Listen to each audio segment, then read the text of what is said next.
have my chocolate. Yes, there we go.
Dangapura Primary School for entertaining us. Pano patashika ndo panonzi pa ZPCS Manicaland Provincial Headquarters. Ndio administer Majere Ose emuno Manicaland Province. Saka tichakumbira oka one of our internal police details vatisiro aronjero vanhu zvakanaka kuitira kuti utungamiri hwedu kana kuti utekwa uye kunozotipawo mashoko maviri kana matatu takatarisana nechiitiko chiri pano pazuva ranhasi. Saka madramista vachikumbirawo muswebere kunoku makatarisa kune katendi kadiki ako. Swebera zvenyu kuno kuti vamwe vari uko vakwanise kuwana mukana. Swebera zvenyu kuno vana. Thank you so much. Utekwa hwedu unenge uchiuya kunotipawo mashoko maviri kana matatu takatarisana nechiitiko chatinacho pazuva ranhasi. It's a solidarity march. Tiri kuchema neZimbabwe kuti aiwa no to drug and substance abuse. Tichizoti futi zvakare aiwa ngatidyare mbotsi yeruregerero yeforgiveness. Kana munhu asefa kamhosva yake tadii tangomuregerera. Ndio march yatanga tiine pazuva ranhasi. Tamacha kubva kwaMdzviti tikanosvika pano paZPCS Manicaland Provincial HQ. Tangomirira chete kuti tikapuwawo mashoko maviri kana matatu emutungamiriri weZPCS muno Manicaland Province vanova macustodians erehabilitation. Tosumudzira nzira yedu takananga kwahanzu. Ndikuona vakuru vedu vakusvika, saka sekuwirirana kwataita paya tichazokumbira varume vakapfeka heti vabvise heti. Tobva tasangana tese panera panzvimbo yayo tichitungamirirwa neZPC. Chaplain Chief Correctional Officer Simango vakwanise kuti svitsa pedyo naMwari. Tinotenda Mwari zvikuru takakuwana nguva yekunamata tichitenda Mwari nokuda kweprogramu iyi nekufambisa kwataitwa munyasha uye tichipfuurira mberi neprogramu iyi kuti Mwari anga ari pakati pedu. Tinamate Mwari wedu makanaka makarurama nezita raJesu. Tatenda Baba nezuva ranhasi. Tinotenda Baba semhuri yeZPCS and partners. Tinopa mberi kwamuri Baba nokuda kweprogramu iyi nekurwirwa kwemhuri yeZimbabwe kubva kumadrugs. Tinotenda Baba, ngarikudzwe zita renyu Baba nekutifambisa munyasha kusvika panzvimbo ino. Tichitenda Baba nekuda kwevana vezvikoro vari pano panzvimbo ino, maofficers vakuru vepabasa pano. Tatenda Baba nyasha dzenyu dzirambe dzichiwanzwa, mweya wekubatana tichirwisa madrugs. Tatenda Baba, ngarikudzwe zita renyu Baba nezuva iri. Pfuurai mberi muri pakati pedu patichabuda takananga kuroad show. Tinotenda Baba nepresence yenyu nekutaura zvinogamuchirika nesociety. Tatenda Baba nekugamuchirwa kwema-inmates anenge abuda. Vanzwisise, vabatsirane nesu, vamire nesu muzita raJesu wedu. Amen. Thank you so much mfundisi. Maita basa ava ndo mfundisi vedu, ndo provincial chaplain wedu weManicaland Province. Regereka tisatakumbira kupuwa mashoko nemutungamiriri wedu weManicaland Province. Ndichangokumbira Pastor Ivis kuti wakwanise kungotizisirawo kune utekwa hwedu vataungana nawo pazuva ranhasi. Tine urombo muchangotiregererawo, hanzi kuzivana chinhu chakakosha. Saka mukangotizisirawo kuvakuru vedu kuti vazivewo kuti aiwa ndivanani. Mazvita regai nditi pana officer commanding vedu tinokutendai nemukana wamatipa kuchinge tiri pano tine mapartners atinawo. Kutanga regai nditange nezvikoro zvatiinazvo. Tine Dangapura Primary School ndo vari kutiitira madramajere dzedu. Tine Alma, I think ndo ine traditional dance nevamwe vamastudents avauyawo nawo zvakare pakati pedu. Tine inonzi Florida Foundation vanoita zvekurwisana nemadrugs. Tine vanobatsira zvakare zvemadrugs vanonzi Mandipa Hope varipo rehabilitation center iri muno muManicaland zvakare. Tine UHAZ iri pakati pedu.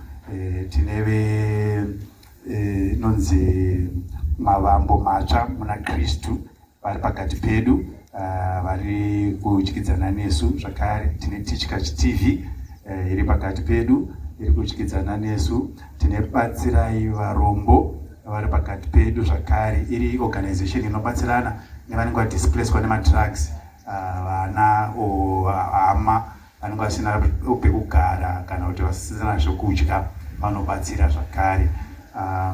Kana pane tine veZinipa vari pakati pedu zvekare, tiri kushanda nawo pamwe chete.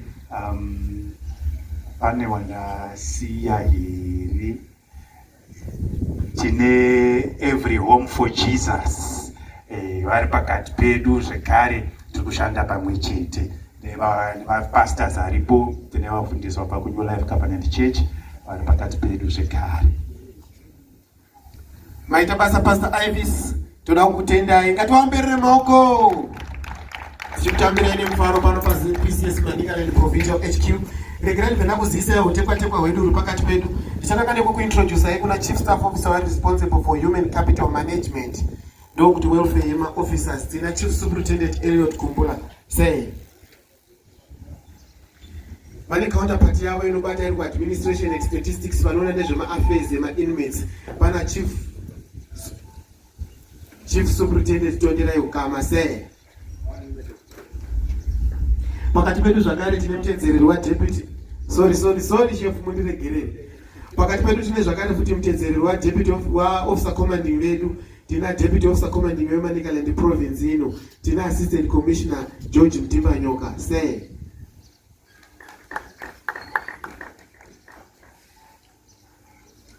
pakati pedu zvakare tina Officer Commanding vedu vatichazokumbira kuti vatipe mashoko avo, asi chinhu chakakosha kuti tivazive vasati vatipa mashoko avo, kuti vazotipe mashoko avo akuziva. Pakati pedu tina amai ava ndeamai vevana vavo, asi zvakare vakazoita amai vedu isu seZimbabwe Prisons and Correctional Service muno muManicaland Province. Ndeamai vane rudo, ndeamai vanotikurudzira kuti tirambe tichienderera mberi. Kubata kwatiri kuita nana uhwazi kuburikidza nerudo rwaamai. Amai vanobatikanawo chaizvo kana vachiona vana vachiafektwa nemadrugs, vachiona vana vavo vabudisa mujeri vachitadza kutambirika zvakanaka panze. Hezvo nhasi taungana pazuva ranhasi, amai vakaita kuti tinge tichishanda neshamwari dzedu. Pazuva ranhasi ndo vatibvumidza kuti tinge tichiridzirwa nebhendi ravo tichitenderera mutauni umu. Vatibvumidza zvakare kuti tinge tichizoenda kuHope House. Amai vane rudo, amai vanoregerera. Hazvirevi kuti hativatadziri, but nguva nenguva vanenge vachingotiregerera. Tina amai vedu vanova Officer Commanding vedu weZPCS Manicaland Province. Ndo vakatrustirwa naCommissioner General kuti vakwanise kuitirawo kuti dunhu rino reManicaland ringe rine pundutso. She is also an award-winning woman. She was awarded the Business Woman of the Year award muno muManicaland Province. Nyangwe zvazvo vari kurana prisons, but she was awarded that award, kuratidza kuti nyangwe isusu tikati amai vedu havasi kugona, dunhu rino reManicaland riri kuti vari kugona. Amai vedu is none other than Commissioner Speto Somusa Chinopa. Officer Commanding Vedu, tangachikumbira kuti kana zvichiita motipawo mashoko enyu akanangana neungano yataita patiri kurwisana nedrug and substance abuse, tichitiwo veruzhinji vatambire vasungwa vanenge vabuda panze. Thank you, ma'am.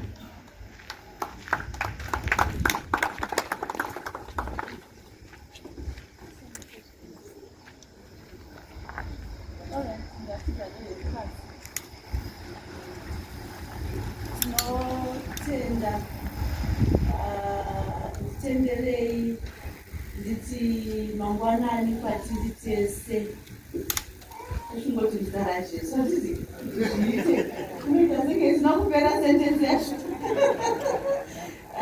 Good morning to us all in Jesus name, amen. I think this is what nditi tinotenda Mwari. Ndiri kukipei here for a long time. Handina kupiwa masalutations, saka ndikaskipa vanhu ndandishiedza kunyora Pastor Ivis pavanga vachitaura, saka ndogona kuskipa vanhu. But I'm so excited to see you. I'm so humbled to have partners like you vanotozivawo kuti zviri kutori nevanhu vatogona kushandidza navo. Ngatimbovaroverai maoko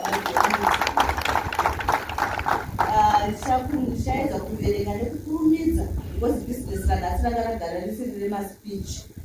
Let me recognize our meeting Mvura Primary School, Florida Foundation, Mandipa Hope, who was Mavambo Machapna Christu, Zilipa, and Nakubata Batsirai, my father, Batsirai, Every Home for Jesus, New Life Covenant Church, Pastors who are here, we recognize you. Canada kuskipa indiregerere asi ndikufara kukuonai, ndikufara kuti tikubatirana kuita chinhu chimwe chete. Even chekuti mutungamiri wedu wenyika akamira pakawanda achitiudzira nyaya yedrug and substance abuse saka isusu tikufamba muvision dzavo. Tine zvinhu 2 zvandikundisisa kuti ndo zvatiri kupusha nhasi. Tikuda kuedza kuti macommunities edu anzwisise nyaya yerehabilitation and accepting my inmates back into society, and also issue the usual fight. It's now fight a war, or it's now a battle, whatever we might want to term it, against drug and substance abuse. Today we gather here after marching in solidarity with the acceptance of rehabilitated offenders back into society and non-tolerance to drug and substance abuse. I stand before you with pride and much joy as you have proven to be champions of patriotism. The love of our nation and mankind has surely brought us together as an army, fighting against the ills that are determined to wipe humanity off this platform, this planet. May I recognize the Ubuntu Humanity Association of Zimbabwe and friends for spearheading this unique initiative that came as we were 2 days from commemorating the Manicaland Prisons and Correctional Service Day. Prisons and Correctional Service Day. I'm extending an invitation. Our times will be advised because our day seems to be clashing with the anti-corruption national march. National march, we proceed with the Prisons Day. Minister of State ready.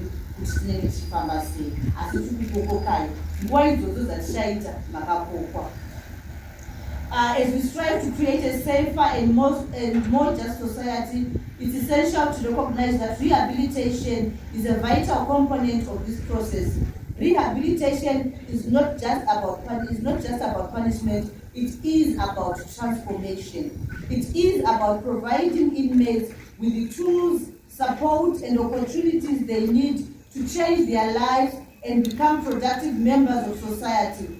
Successful rehabilitation reduces the likelihood of reoffending. Rehabilitation programs help inmates to develop skills, address underlying issues, and build positive relationships that are important to economic and social development. We offer inmates a range of skill development initiatives such as vocational training, education, and job readiness programs to enhance their employability so that they are able to secure meaningful employment upon their release. Our fervent hope is that these rehabilitation programs will facilitate a smoother transition back into society, helping inmates reconnect with their families, build positive relationships, and become contributing members of their communities. If this happens, we reduce the economic burden of repeated incarceration, thereby saving taxpayer money and allocating these resources to other areas which are critical. Thank you for supporting this. Thank you so much for supporting this march in solidarity with our rehabilitation efforts. Your voice has been heard. Let us work together to create a society that values rehabilitation, supports the rehabilitation of inmates, and empowers them to become productive members of our communities. Vasungwa vanouya kujere avazive kujere vanenge vabva mucommunity. Vanenge vabva mucommunity vabviswa nekuda kwekuti they were offended against community. Vane mhosva dzavapara. Saka isusu chishuwo chedu ndechekuti patinovadzosa mucommunity with your assistance of course vange vanhu vaakukwana mucommunity vachirarama upenyu huri crime free, vachirarama upenyu hwakajeka husina zvipomberwa. Saka kana vabva kujere vagamuchirei? Tine department rehabilitation, tine department chaplains, tine department education. Vese varipo kuti musungwa avakike adzoredzeke pamhosva dzake dzaanenge apara. Saka edzai kuvagamuchira, ngatirambei tichishanda pamwe chete kuti vabatsirike. Together, we can remove barriers that still hinder the success of rehabilitation. Ex-offenders often face significant barriers to employment, housing, and social services due to their criminal record. Also, they struggle to access basic necessities like healthcare, education, and job training. They often experience social isolation, making it difficult for them to build positive relationships and reintegrate into their communities. Today, the step we have taken should not end here, but inspire the community to relook into these issues and address them. Through our march, we have been making a bold statement: no to drug and substance abuse. Ndaitaura ndaka-underliner, ndaitaura futi iri involved. We came together to address a critical issue that affects us all: drug and substance abuse. This epidemic has ravaged our communities, destroyed lives, and torn families apart. It's time for us to come together and take action. Drug and substance abuse is leading to serious health problems, including addiction, overdose, and long-term damage to vital organs. It is destroying relationships, families, and communities, leading to social isolation and increased crime rates. The economic cost of substance abuse is staggering, with billions of dollars spent on health care, law enforcement, and lost productivity. Today, we have proven to be noble as we have valued the need to educate ourselves and others about the dangers of drug and substance abuse, and also the need to seek help. We need to seriously consider as a community how we can provide and enhance support and resources for those struggling with addiction, including access to treatment and counseling services before we lose them. Our people are suffering because of this pandemic. May I say, if you or someone you know is struggling with addiction, seek help. There are resources available and recovery is possible. This is important for us all. Let us empower each other to do the right thing. The fight against drug and substance abuse requires collective effort. We must continue working together to educate, support, empower individuals and communities. Let's take action today to create a brighter future and a healthier one for that fact. Ladies and gentlemen, students and colleagues, I would not want to preempt the contents of the roadshow. Let us continue our journey to Hanzu Business Center in Hope House for this important roadshow. Once again, I say thank you for marching in solidarity with what is good. I thank you.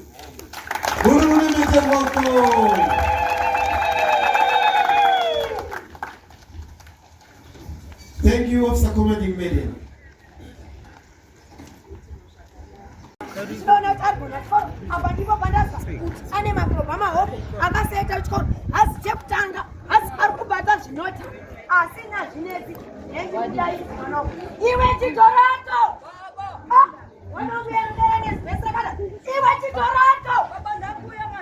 I said, come here.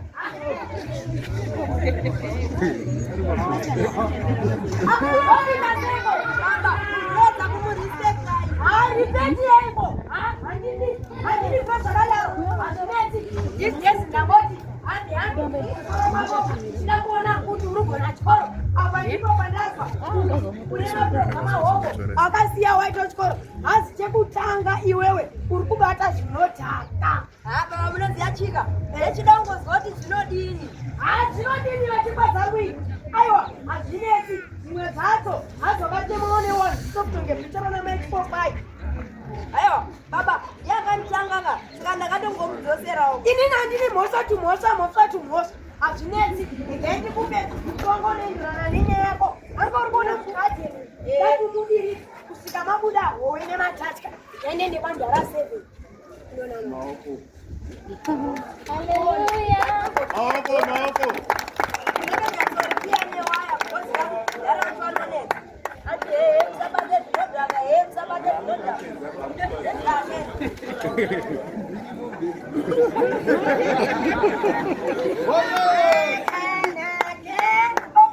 Chiko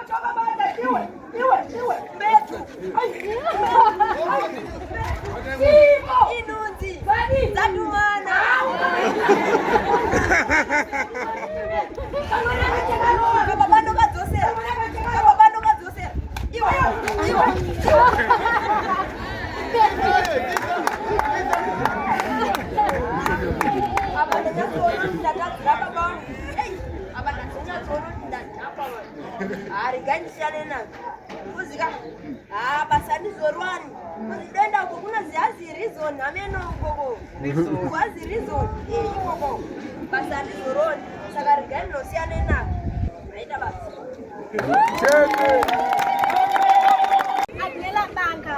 I'd like to recite my poem on a crucial topic, drug and substance abuse. In a world with choices, so many to make, a path lies before you, for your future's sake, with laughter, joy, and dreams that take flight. Stay strong in your heart and choose not to sway. Drugs can extinguish that light, can cloud your way. Drugs are a panacea for failure. So stand up for yourself and choose not to sway. Remain vigilant, committed to your success. Find joy in things that make your heart sing. Like friends, sports, and art, all the joy they can bring. Stay true to yourself. Let your spirit soar high. You are stronger than you know. Reach for the sky. Yes, you can achieve your goals. So together, let's promise to stand hand in hand, to take a strong stand with purpose and courage. We will rise above, choosing path full of hope and shining with love. Let us all shun drugs and substances that impair us. Thank you. Hello, Balsawoy. Masara say. Murukufara here.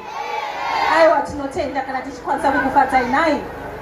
Ndati ndiuya pano ndipo kuzivisa zvatinoita isusu kuZimbabwe Prisons and Correctional Service anditi zita rangu sekutaura kwazvaitwa ndinoitwa Meslin Holy Ghost, ndinoshanda kuManicaland Provincial Headquarters, ndiri Rehabilitation Officer, ndiri zvakare Social Worker. Ndizvo here?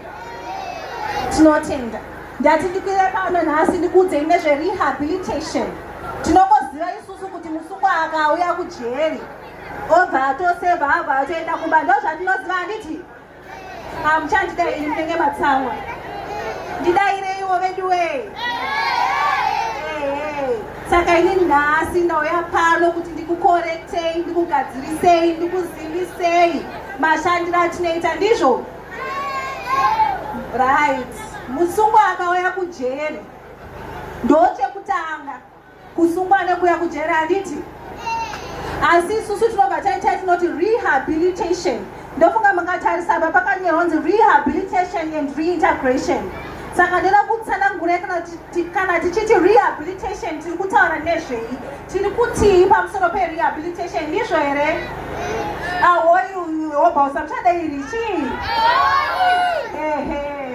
Kana tichiti rehabilitation, rubatsiro rwatinopa kumunhu akasungwa kana achinge apinda mukati mejeri, ndizvo here?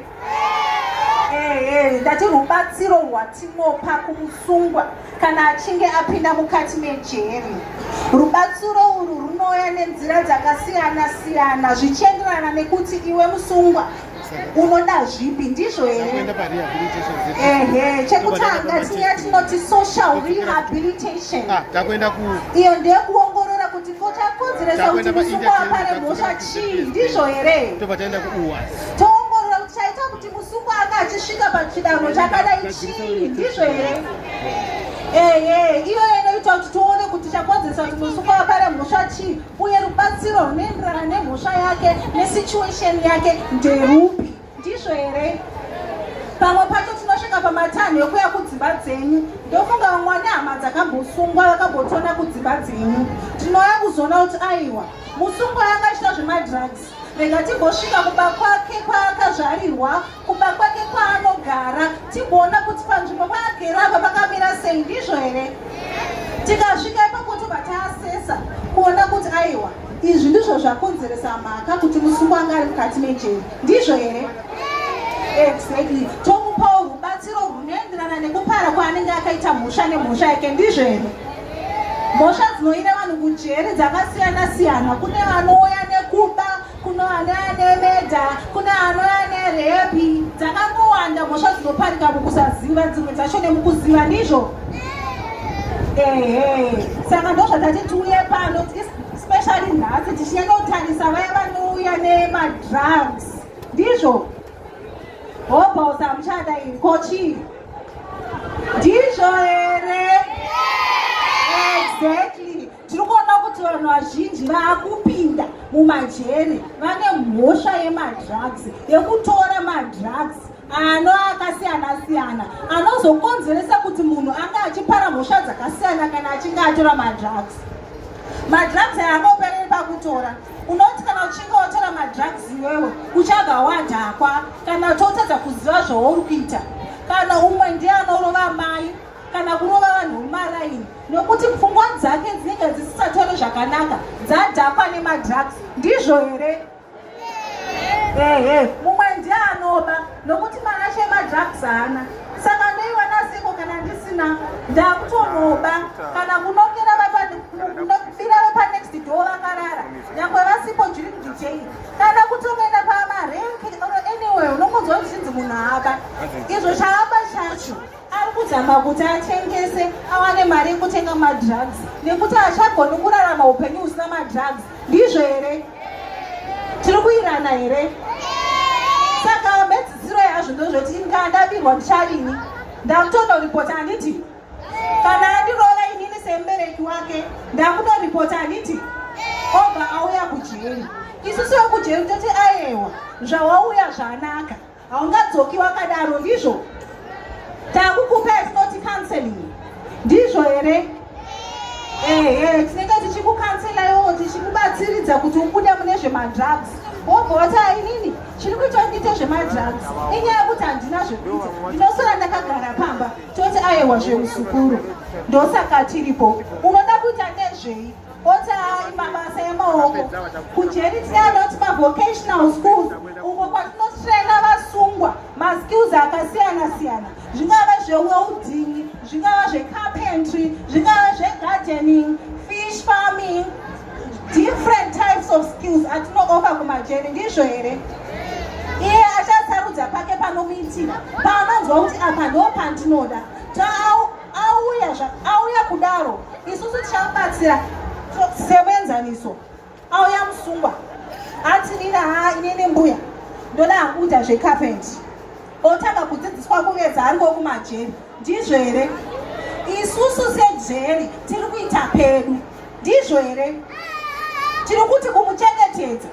Tati kumuchengetedza toti kumupa zivo inomubatsira kuti kana achinge abuda mujeri agozowana pekutangira asingapare mhaka. Ndizvo here? Asi dambudziko ratiri kusangana naro zvakare nderekuti musungwa uya unoona adzoka. Zvinokonzereswa nei?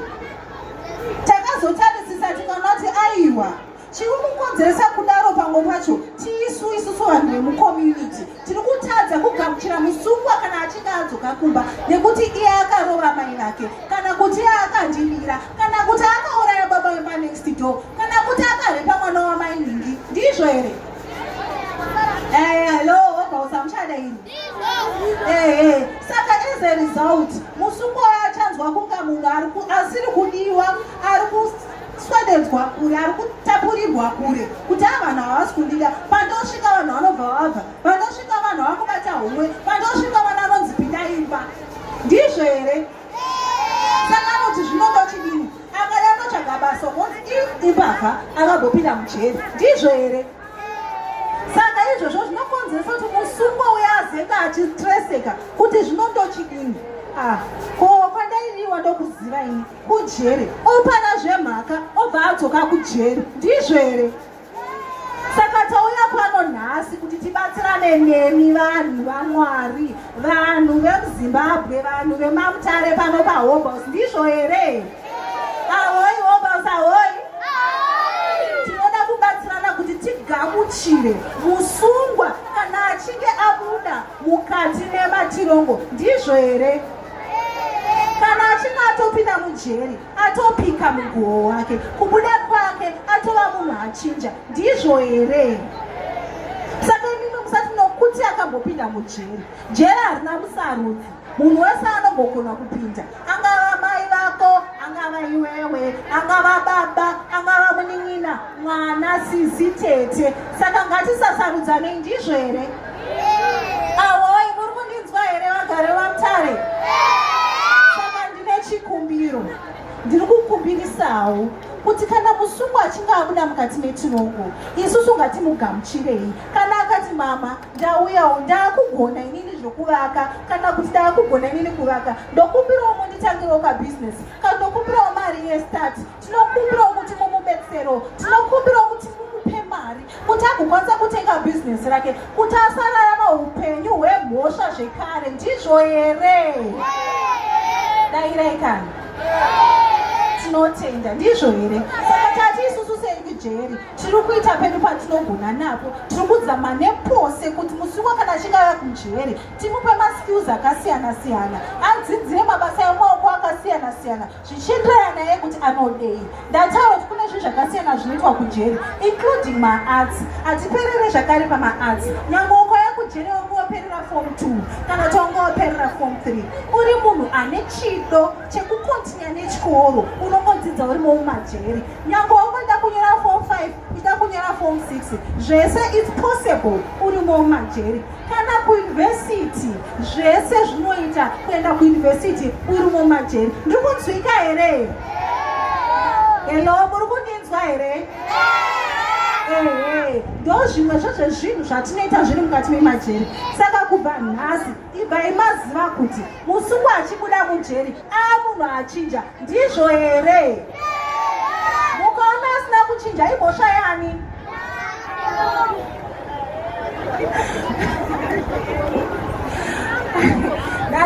Mukaona musungu asina kuchinja imhosva yani? Ndeyenyu imimi munenge matadza kumugamuchira. Ndizvo here? Musamusarudze kana adzoka. Ndizvo here? Musamutuka kana adzoka. Ndizvo here? Eunde tinotenda hangu handiti. Thank you so much for your time.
kwavo Itai Pirikisi Chuma ndakamirira ZINIPA, Zimbabwe National Practitioners Association.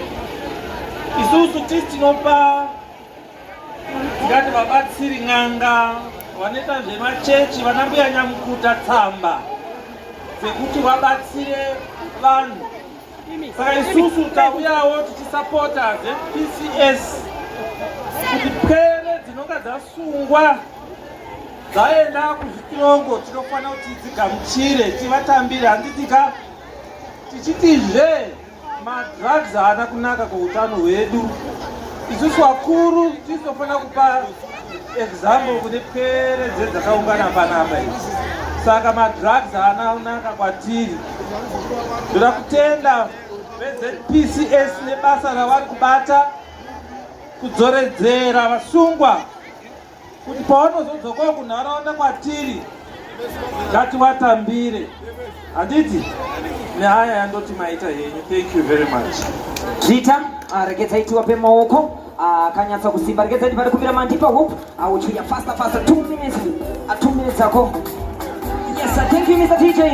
Thank you Mr. DJ. Atichina nguva takuda kufamba. Mandipa Hope.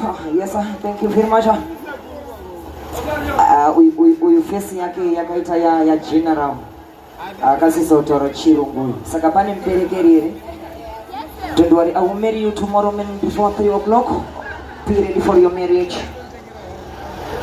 Magadi zenyu.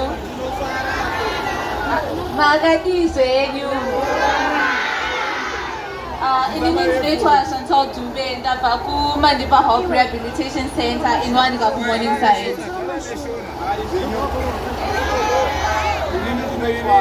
Nazeri saka tabva kuMandipa Hope Rehabilitation Center inowanikwa kuMorningside.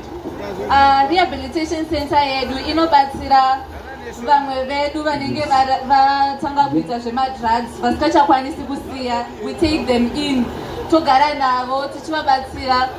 Vanenge vachibatsirwa nemasocial workers, mapsychologists nemapsychiatrists. Saka tiri kuti isusu vanhu vese vanenge vatanga kuita zvemadrugs kana mine hama dzenyu dziri kuita zvemadrugs munokwanisa kudziunza kuMandipa Hope Rehabilitation Center. Tine rehabilitation center muno muMamutare, kuBulawayo nekuHarare. Tinenge tichivabata zvakanaka, tichivadzidzisa malessons ekuti vanokwanisa sei kusiya madrugs, uyezve malife skills ekuti kana azobuda murehabilitation anokwanisa kudzokera munyika sei, achinoita chii chinokwanisa kuzomubatsira kuti asagare akagara pasi, kuti asadzoke kuita zvemadrugs. Kurehabilitation tinoshanda kugadzirisa matambudziko anosanganikana nawo kana munhu achinge ava kuita zvemadrugs, right? Saka zhinji kachona tinoona kuti munhu anoita zvemadrugs ukama hwake nevanhu vaanogarisana nawo hunenge husina kumira zvakanaka. Izvi ndizvo zvinhu zvatinoedza kuda kugadzirisa kuMandipa Hope Rehabilitation Center, because tinoita atinotiwo mafamily therapists nevanhu vanenge vauya murehabilitation. Saka kana munhu achinge auya murehabilitation hazvireve kuti wasungwa, haisi wasungwa wa-under arrest, but tikuedza kuda kukubatsira kuti uzozodzoserwa munharaunda wava munhu mutsva ava kuziva zvaakuita uye zvakaipira madrugs. Tinokutendai nenguva yenyu yematerera, tichikukurudzirai kuunza hama dzenyu dzanetsikana nemadrugs. Mandipa Hope, giving you hope, giving you sleep. Thank you so much. Mandipa Hope. Mandipa Hope inowanikwa panamba 31 rekaitangwe na page kune paboys hayapo. Andu paunarekesa ipeti vatsirai avarombo maminesa zvakare mashoma tione zvedu kudzoserai kupendi redu tibva tanakirwa kekupedzisira mwezi kuchaya kubuda wedu we amina nyaya kutanda kakulu avantu eManicaland province pano pahanzu anokuda nemwoyo wangu weshe kanini mwoyo weshe ukaona chidiwa ngemwoyo wese ndini aiwa unenge wadiwa zveshuwa haina ndinado rwefeki kai ina fake love batsirai varombo tipe tizvivapakurire. Magadi yenyu vabereki nevasikana vakomana, masikati ano tinokutendai nekuuya nekutipawo nguva yenyu tichitaura pamusoro pedrug abuse. Ini ndiri director webatsirai varombo. Takaona kuti urombo huzhinji huri kukonzerwa nekutora madrugs, nekunwa doro kusina limit. Doro harisi kurambidzwa, asi kana wakuzoabusa alcohol zvinokonzera urombo mumba. Unoona kuti baba dzimwe dzenguva anoona kuti zviri nani kuti mumba mushayikwe chingwa iyaona paindi rake redoro. Saka isusu vebatsirai varombo nekuti ndapihwa 2 minutes chete. Tiri kushanda pamwe chete neFlorida for drug abuse.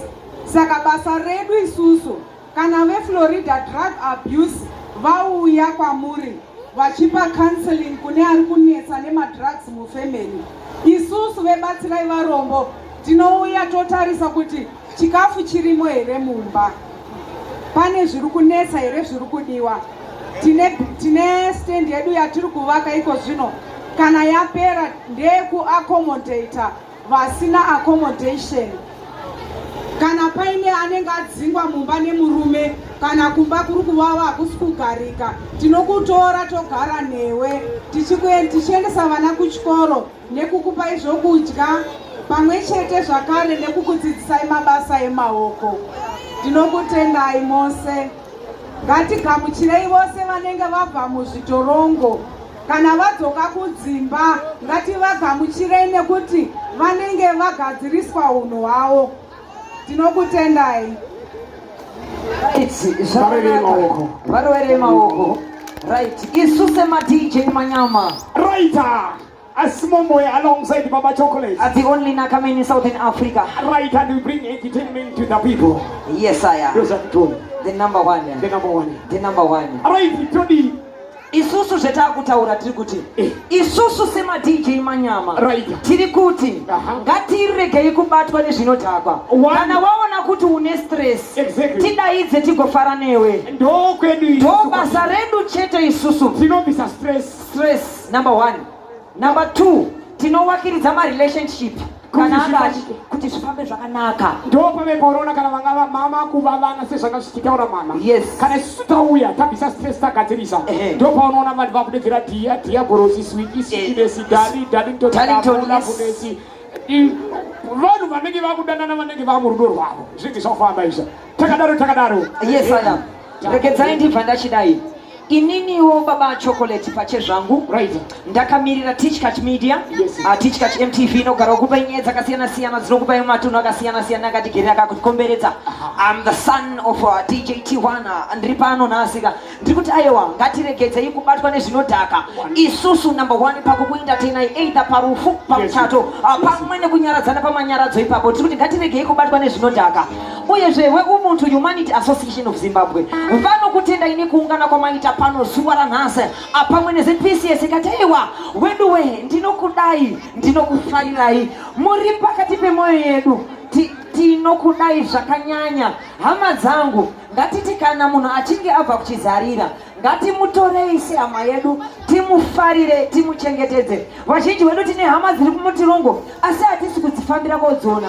Neimwe yenguva Bhaibheri inoti wakandiona ndiri nenzara asi hauna kundipa chekudya, wakandiona ndiri kutirongo asi hauna kundishanyira. Zvakanaka kuti tigosangana nehama dzedu dziri kutirongo nekudzishanyirawo. Hapana rudo rwakakosha sekudaro. Wapedza wabva kuti ndinoda iwe hama yepedyo ndizatswe newe kuti tsime risingapwe. Uchitadza kunona hama yako kana pamutare rimandi kana pamutare famprison.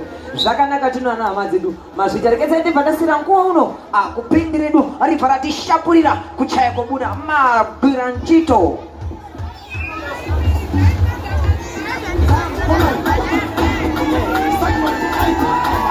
Vanessa